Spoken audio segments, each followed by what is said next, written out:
আসসালামু আলাইকুম viewers, beauty কুকিংয়ের আরেকটি রেসিপিতে আপনাদেরকে স্বাগতম। আজকে আমি আপনাদের জন্য নিয়ে এসেছি গোলাপ জামুন মিষ্টির রেসিপি। যদি আমার এই রেসিপিটি আপনাদের ভালো লেগে থাকে তাহলে অবশ্যই আপনারা আমার এই চ্যানেলটিকে সাবস্ক্রাইব করবেন এবং আপনারা সবাই বিউটি কুকিংয়ের পাশেই থাকবেন। তো আমি 1 কাপ পরিমাণ ছানা নিয়ে নিয়েছি। এর মধ্যে দিয়ে দিচ্ছি বেকিং পাউডার হাফ চা চামচ এবং হাফ কাপ গুঁড়া দুধ আমি দিয়ে দিচ্ছি।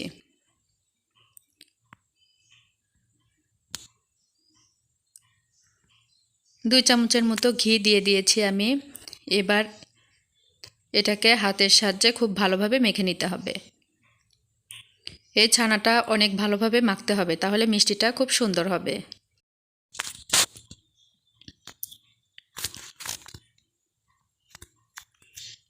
এই ছানাটা আমি অনেক সময় ধরে মেখে নিচ্ছি।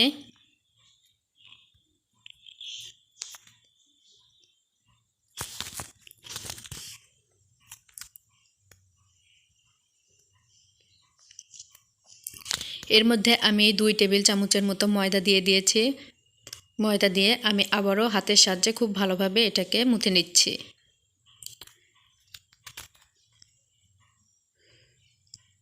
এই ছানাটা যত ভালো করে মোথা হবে মিষ্টিগুলো তত সুন্দর হবে। দেখুন আমি কিভাবে করছি।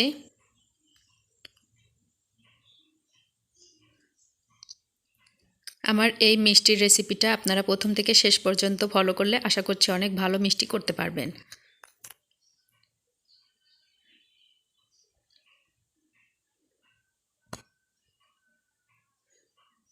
এভাবে আমি অনেকটা সময় ধরে মুথে নিয়েছি। এবার আমি হাতটা একটু পরিষ্কার করে নিয়ে হাতে অল্প একটু ঘি ভরিয়ে আমি এটাকে মিষ্টির আকার দিয়ে দিব।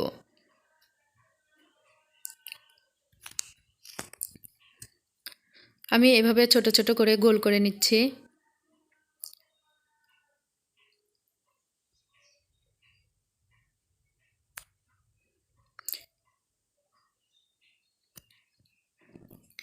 আমি এভাবে সবগুলো মিষ্টি বানিয়ে নিচ্ছি। দেখুন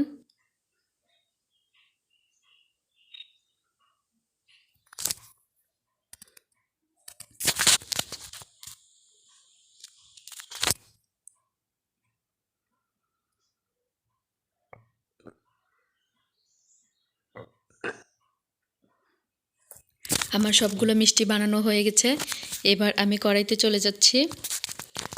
ফ্রাই প্যানে আমি 1 কাপ পরিমাণ চিনি দিয়ে দিয়েছি এবং 1 কাপ পরিমাণ পানি আমি এর মধ্যে দিয়ে দিয়েছি। আমি চিনিটাকে গলানো পর্যন্ত অপেক্ষা করব। এটাকে বেশি জাল দিব না।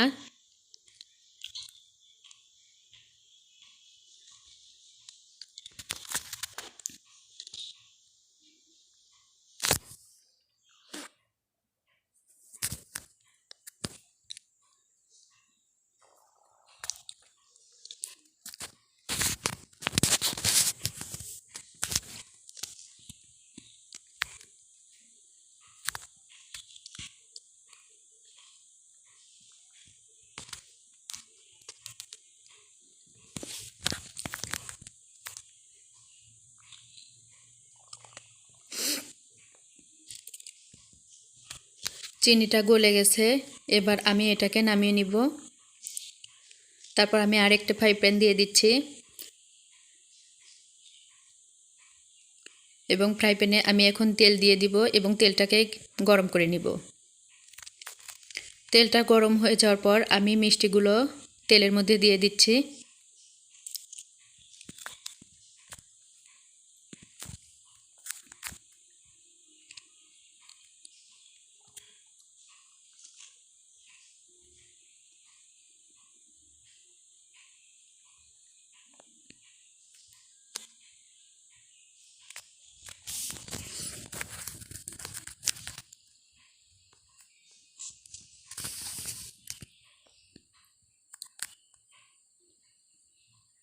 এবার মিষ্টিগুলোকে আমি উল্টিয়ে দিচ্ছি।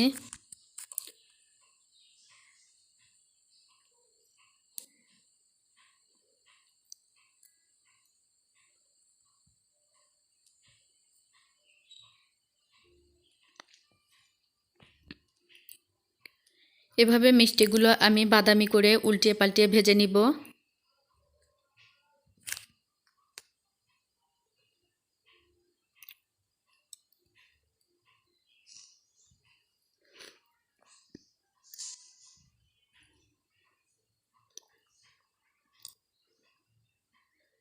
দেখুন মিষ্টিগুলো প্রায় কালার চলে আসছে।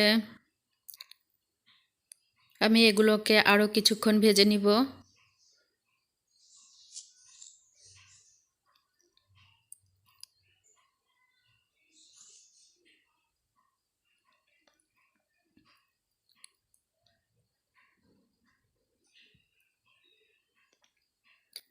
এগুলো ভাজা শেষ হয়ে গেছে, আমি এবার এই মিষ্টিগুলোকে উঠিয়ে নিব।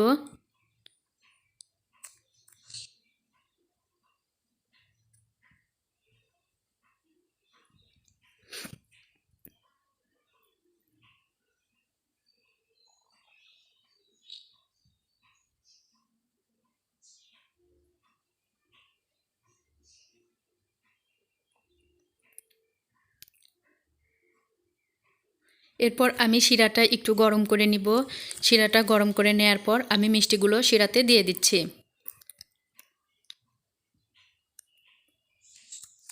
মিষ্টিগুলো দেওয়ার পর আমি একটু নেড়েচেড়ে 1 মিনিটের জন্য এটাকে ঢাকা দিয়ে রেখে দিব।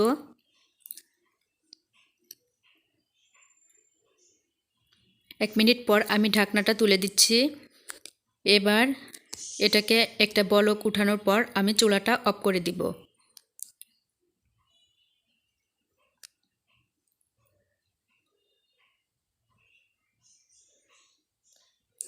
এবার আমি মিষ্টিগুলোকে 2 ঘন্টার জন্য ঢাকা দিয়ে রেখে দিব।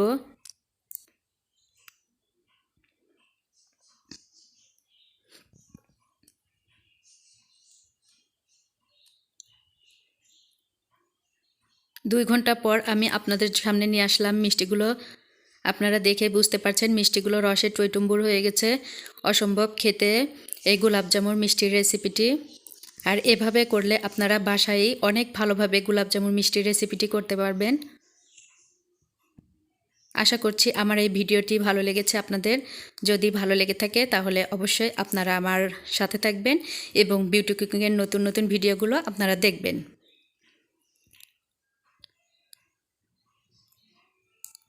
আমি আজকের মতো ভিডিওটি শেষ করছি। সবাই ভালো থাকবেন, আমার জন্য দোয়া করবেন। আল্লাহ হাফেজ।